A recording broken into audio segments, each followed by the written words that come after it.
turn down the volume of his set to be able to listen. It's a pleasure having you on our screens this morning.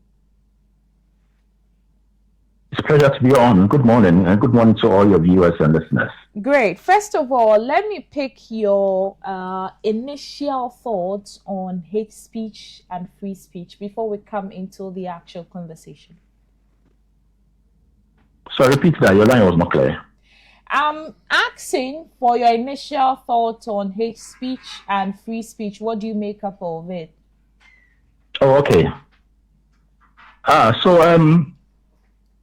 For us at Penplusbytes, our key thing is to have a critical mass of the population who understand the differences between free speech, hate speech, misinformation, disinformation, identify the harmful natures of hate speech and misinformation, disinformation, and so that they become part of the ecosystem where we protect information integrity, to uphold our democracy, to make sure that we maintain social cohesion, and at the same time we don't use speech to harm each other. I see. You being the executive director of a think tank, I'm sure you have been well educated on what the 1992 Constitution's Ghana's law permits for us to do concerning and regarding free speech and hate speech. If you can share, we'll be very grateful. Your line is not clear at all. We apologize for that, but I'm asking that what does the law of Ghana permits regarding hate speech and free speech? Thank you. So Ghana, interestingly, as we always say, we have all the laws, but the major problem we have is the implementation.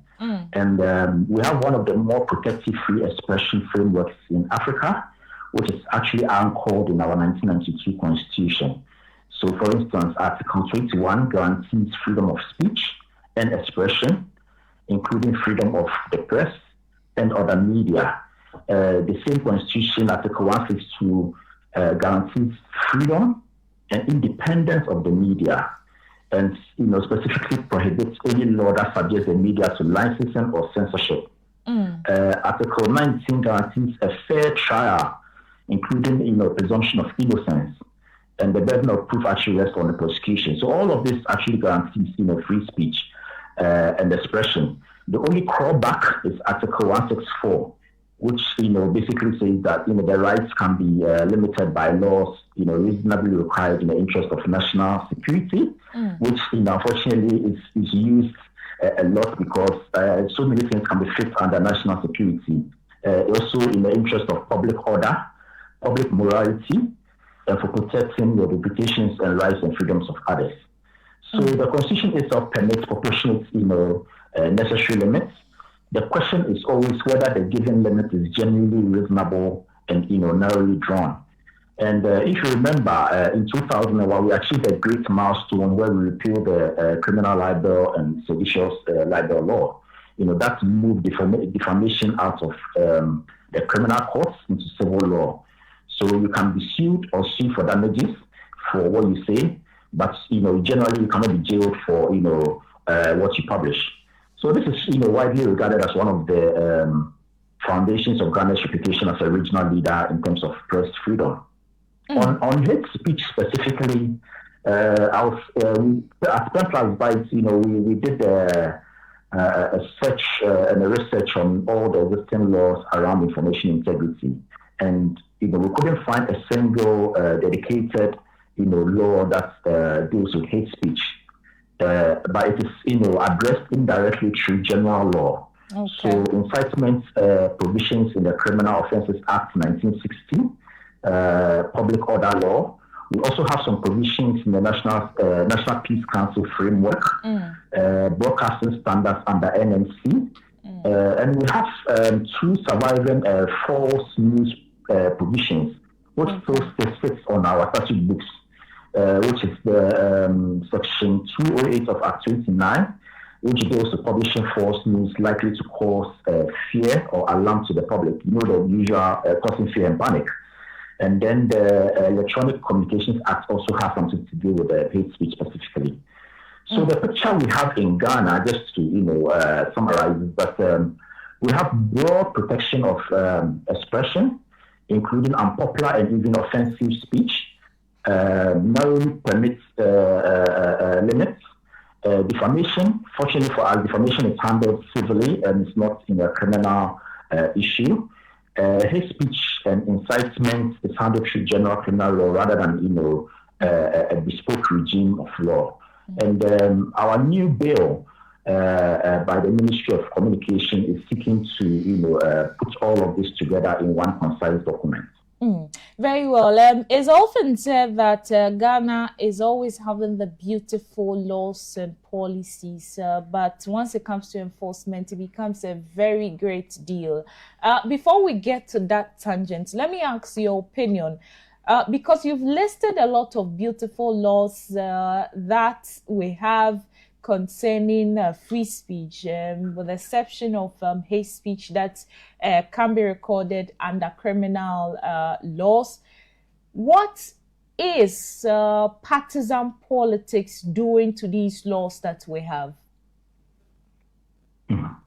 So that is been the heart of the problem that we've been trying to contend with. And it stems from one fact. Hate speech, mis and disinformation, do not have a single universally agreed definition. So UNESCO will define it differently, academia will define it differently, even governments will look at it differently. And when a term is undefined or loosely defined, its meaning is decided in practice. And in a deeply polarized, two-party environment like we have, then the practice becomes political. So a statement is read, two completely different ways, depending on who said it and who is in power. So a pointed criticism of the government, which is holding power to account to one camp, and then it is considered as dangerous, divisive disinformation to the other.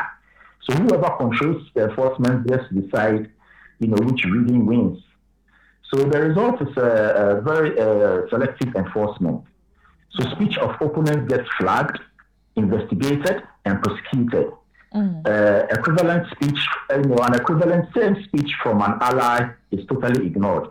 So you remember Penplusbytes recently said that, Ghana's real challenge is not lack of laws, but the inconsistent and political selective enforcement of the laws as we have. That is the problem. And when it keeps on going on like that, it will erode public trust.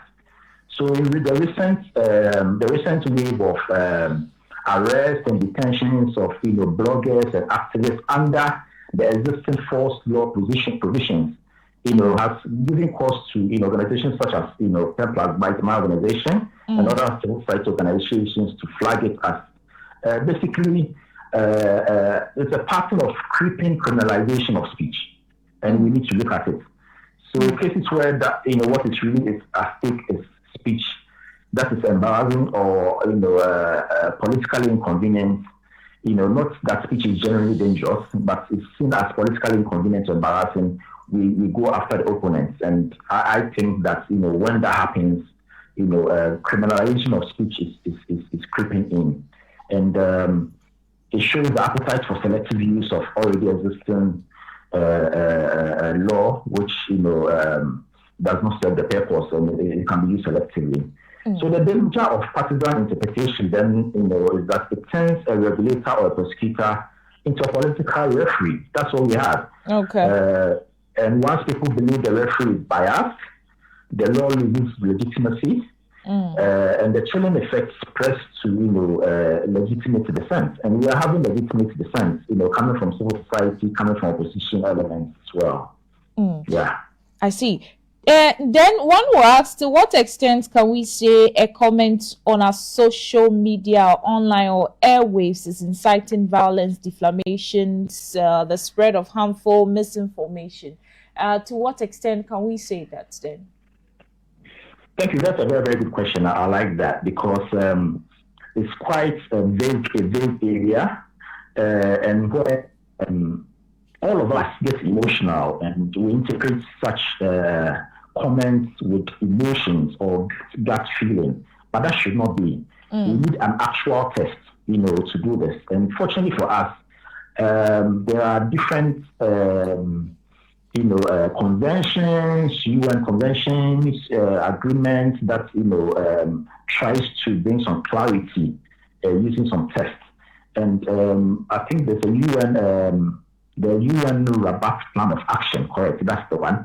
It sets a 6-part threshold in dealing with incitement to violence. So it will look at a speech to see what the context was. Was it used in the time of elections tension, inflame existing group conflicts?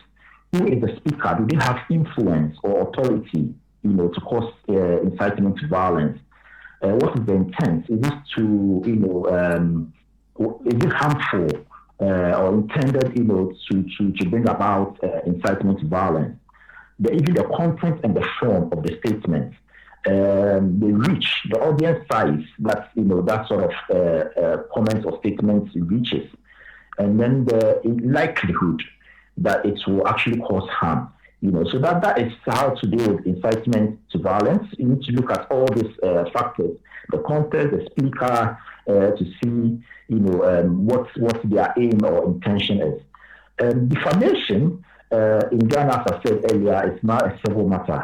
To succeed, you need a false statement of fact, not an opinion, which is published to others, identifying the person that damages their reputation. Truth, fair comments, and privileges are, defenses. Crucially, opinion and fair comments about public figures are protected. I mean, for a robust democracy, it requires that politicians and officials can't be sharply criticized, but it needs to, border on making sure that the comment is fair, it is truthful, and then it can be defended. And then you mentioned about harmful misinformation. So here I would like to, differentiate it a bit, since I'm an expert on the information integrity. So we need to distinguish carefully between misinformation and disinformation. And the differentiator is intention to cause harm. So for misinformation, it is false information that may be shared without any intent to deceive or cause harm. But for disinformation, it's deliberate false content which is created to deceive or cause harm. So when you say harmful misinformation, it sits, in a very narrow band, or it sits in between, which is falsity plus foreseeable serious harm. So during COVID, somebody can share an information that if you follow, it can cause you harm. Or during the disease outbreak, or even when you fabricate a content which is engineered violence, that is causing harmful misinformation or disinformation. I see. We're not talking about the bills now, but because you bring in misinformation and disinformation, I just want to ask that how does Ghana's misinformation and disinformation, hate speech, as well as the publication of other information bill 2025 regulate the space without interfering in the rights of free speech? That's also another good question. So it's basically, we need to find a balance. And, there's actually a toolkit that, usually guides this. So the first issue is to do with legality and precision. So any restriction must be set out in a clear, narrow defined law. Right. And there's a three-part test that normally, guides this, which is that it has to be legal, it has to have a legitimate aim, and it must be a necessity or proportionate, deliver proportionate, provisions. So vague terms as we have in the 2025 MD Misinformation and Disinformation Bill, vaguely, defines hate speech as promoting negative feelings. So this fails the legality test because they invite arbitrary partisan application. And then also the next thing to guard, free speech whilst, stopping hate speech is independent enforcement. Okay. So whoever interprets and applies, a speech law must be insulated from the government of the day. So in Ghana, the natural home for such work, is the constitutionally independent body such as the NMC, and not a unit sitting inside a ministry, as the new law is trying to propose to have a division which will be under the ministry. So if the executive arm of government both writes the rules and decides who breaks them, then neutrality is impossible to guarantee. And then the next one also has to, which we are doing so far well, that the default has to be civil remedies. So we should give people the options, to correct what they said they have. We need to have the right to reply. We need to have proportionate fines. Not what currently people are worried about is even the bail conditions. This all has to be proportionate, and due process must be followed with respect to takedowns. So and then we need to reserve criminal liability for the genuine serious and intentional deliberate incitement to violence. So at all costs we need to avoid custodial sentences for speech, which doesn't meet international best practice. If we want to thrive as a democracy. And finally, I would like to add that in all of this, we need to hold the platforms accountable. So these are big platforms. Your Meta platform, your X platform. We need to start using government power to leverage on them to basically come into play, because their platforms are designed to amplify harmful content. So that is where a lot of people congregate and have conversations and all of that. And that is what the platform, algorithms have been, programmed to do. So we need to basically hold the platforms to account in terms of how their algorithms work, transparency around algorithms, and then also cooperate. They're cooperating very well with the EU Digital Services Act, the UNESCO guidelines. So Ghana, we need to also hold them to account. And carry on what my organization is doing around media and information literacy, that we have a critical mass of people who can, see mis and disinformation or hateful or harmful speech as soon as they see it, so that they don't become purveyors of it by, resharing or recirculating it. So that's it. So that underpinning all of this is, a transparent, broad, multi-stakeholder process, where laws, are negotiated openly with the media, civil society, technologists, citizens, who carry legitimacy to be part of the, laws that are drafted. So laws that, currently, when the Mis and Disinformation Law was started, it was done behind closed doors. It looks like it was rushed, but now I think, things are being slowing down, and we are being invited to input into it. Without our participation, the law will come out and it will raise a lot of suspicion to come out as partisan, when this is what we are trying to avoid.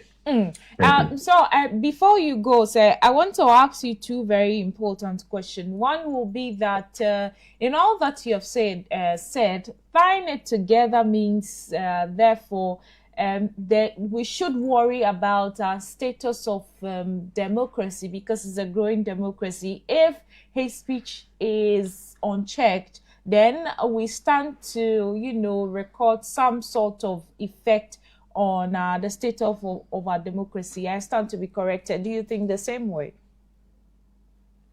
Yes, it has an impact on our democracy, and we have examples, abound all over the place. So I mean, genuinely, if unchecked hate speech is corrosive, and we should not pretend otherwise. There are documented real harms. It can escalate violence. The cautionary cases well known across the continent and beyond. The role of radio in Rwanda in 1994, the inflammatory ethnic messaging that fed Kenyans towards 2007 and 2008 post-election violence. Words can be a fuse. and it can easily light up or ignite violence. It also fractures social cohesion by normalizing the dehumanization of ethnic, religious, or partisan groups. It also can suppress participation. So imagine there's a minority group that are constantly targeted. They will withdraw from public life. They will not participate in elections. They will not participate in post-elections accountability. They will not demand transparency. And when that goes on, it will weaken our democratic representation. And also, one good point that I keep on hearing is, especially in our information integrity space, is that all this misinformation, disinformation, hate speech actually pollutes the information environment. That voters rely on to make decisions at the poll. Our lived experience, especially in the 2020-2024 election cycles, we saw spikes of inflammatory online and on-air content. When left unchecked, that will depress trust in institutions. At some point there was so much misinformation, disinformation about the EC that people did not trust the process, and that gives cause for people not even trusting the final outcome when the results are announced. And of course, it can ignite localized violence around flashpoint constituencies. But here's the balance that I always insist on: that the harm of doing nothing is real, and so is the harm of overbroad laws. So unchecked hate speech and criminalized speech are both threats to our democracy. The mature response is targeted enforcement of genuine incitement. Then we combine that with counter speech, and then of course we do media and information literacy. The aim is to get people oriented, to get people knowledgeable, so that they can pre-bank. Because sometimes when we do the fact checking comes after the harm has already been done.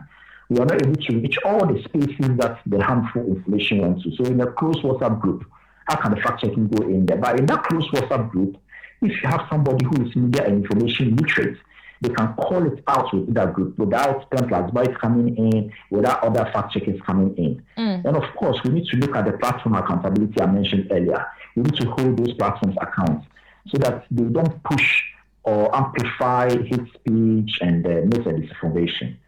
And definitely we'll also need our strong fact-checking ecosystem that people will know that there's a class prefect in the room, or there's an authority in the room that if I make false statements, I'll be called out. But basically you stop dangerous speech, without strangling free speech. So that that's the middle that we have to tread. That we allow free speech, but then we should not use laws to suppress speech. Very well. Does the bill in its current form threatens press freedom and whistleblowing, as the Ghana Journalists Association has hinted that processes lack transparency and consultation? Do you think so? Sorry, repeat that question again. I'm asking that does the current bill in its form threatens the GJA, as they have hinted that the process lacks transparency and consultation? Okay, so here I will draw the clear line between the original draft of 2025 where the bill stands now. So there have been some updates from the original bill that we got introduced to in 2025. And fortunately, the ministry took on board some of our recommendations.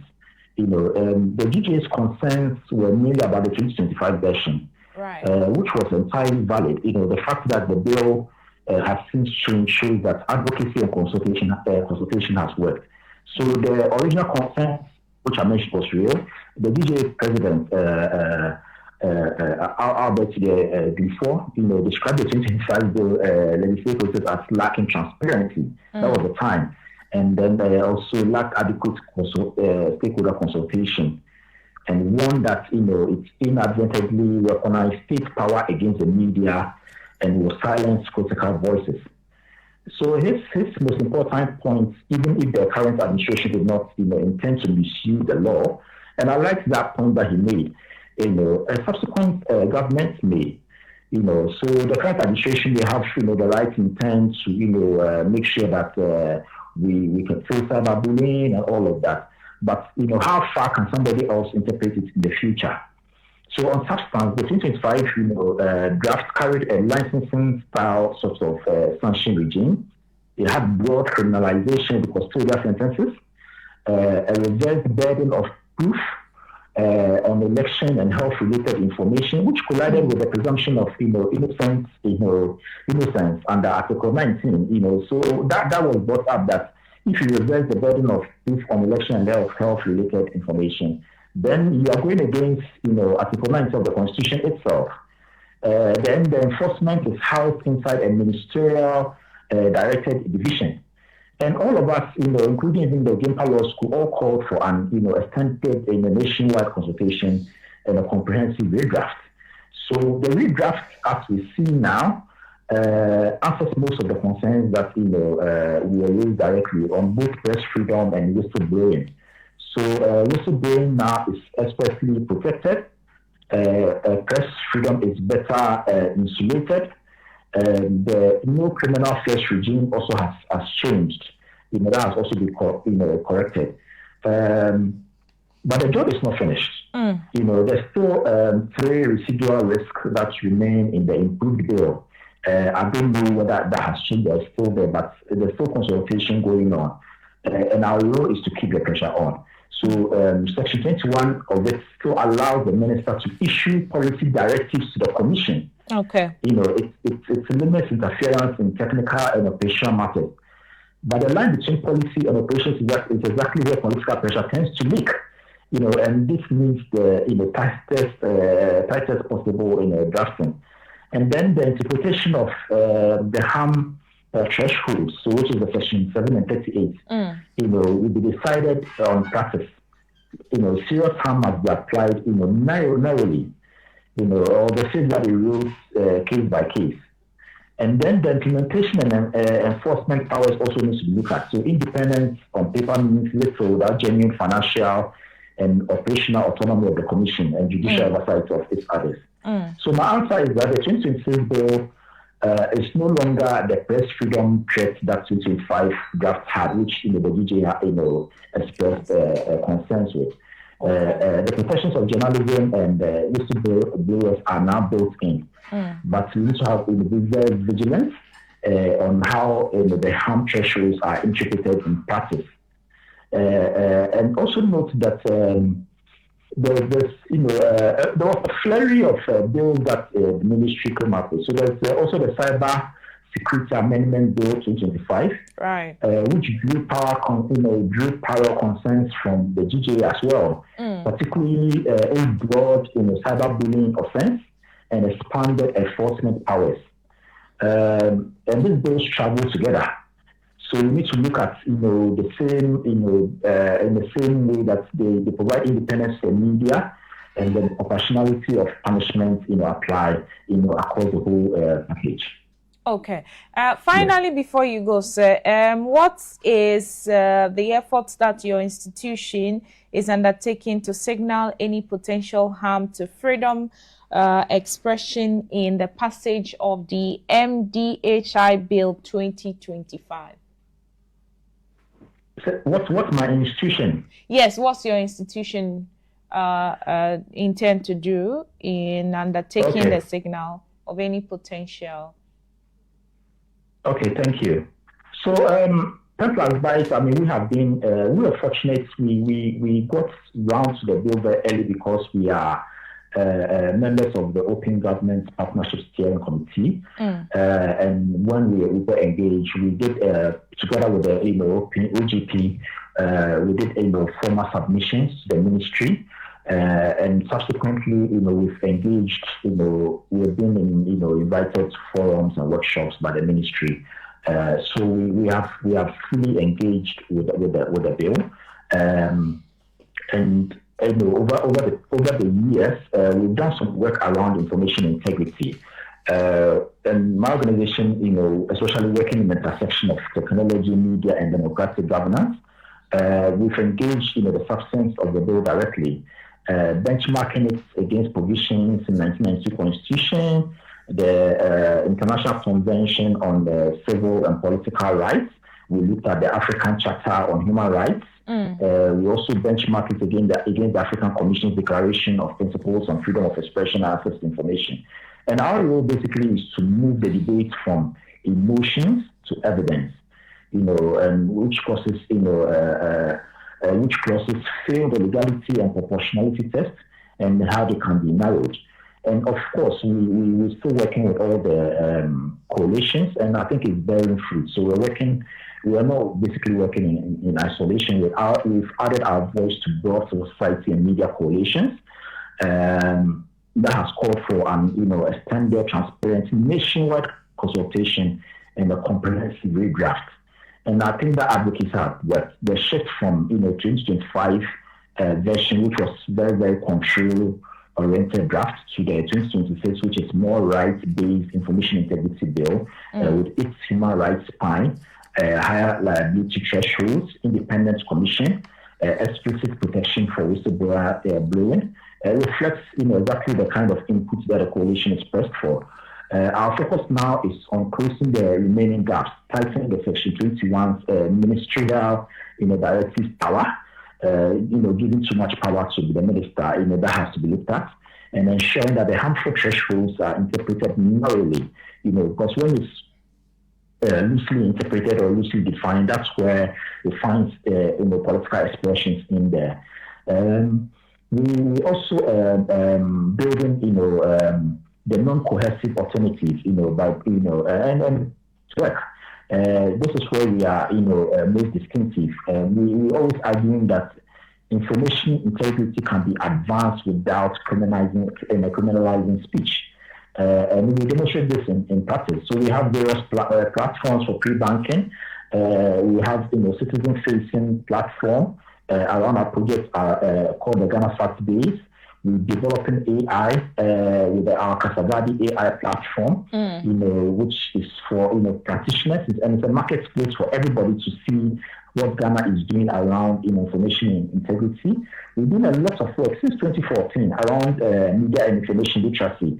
In fact, Penplusbytes hosts the annual MIL week, and I'm sure when the time comes, people will come to your station and work together with you on that. We're doing work around the West African Information Index, which is an evidence base for policymakers, looking at West Africa, what is happening around information integrity. We do community initiatives to strengthen trusted local information sources. So our consistent position has always been institutional strengthening and civic resilience over criminalization. And this is by trying to use media engagement such as this one to educate the public, use public forums, accessible commentary to help citizens understand both the threats of disinformation and misinformation and understand the laws. The message really for us is consistent. We support a cleaner, safer information ecosystem. We welcome the genuine improvements in the 2026 Information Integrity Bill, which has moved from a control model to a rights-based one. And we will keep pushing on the residual risk. And then also, pair all of this work that is done by policy, by law, with our work on research, evidence-based policy briefs, and media information literacy, which our organization is doing very well, pushing advocacy around platform accountability, and then constructive advocacy to make the bill better. And then, it will serve Ghana's information ecosystem well. Very well, sir. If you can state your final words and then we can call it a day, I'll be grateful. So, the final word I want to say is that we should not criminalize speech through laws. Yes, the laws are very important because there are always going to be, the bad ones in the society who always break the law. And the law, when that happens, should be clear in terms of its functioning, so that it doesn't leave room for interpretation. But ultimately, for us, which Penplusbytes is doing so far, is to have, a critical mass, especially the youth, who are media and information literate. When they are, and the whole public, fighting misinformation, disinformation, hate speech, it's a whole society affair. It cannot be left to government alone. It should not be left to government alone. Who probably, at some point to be tempted. The belief is not even for this government, the next government will do, to use laws to punish speech. It shouldn't be. But then we should have a critical mass of people who are media and information literate, who can identify all of this false information, call it out, take action, and share relevant and concrete information that will seek to support our democracy and then also to support social cohesion. Thank you very much. Thank you so very much, Mr. Jerry Sam. He's the Executive Director of Penplusbytes. He's a think tank, and he's spoken a lot. Sir, we appreciate your time in sharing this particular insight with us. Thank you so much. Thank you for having me.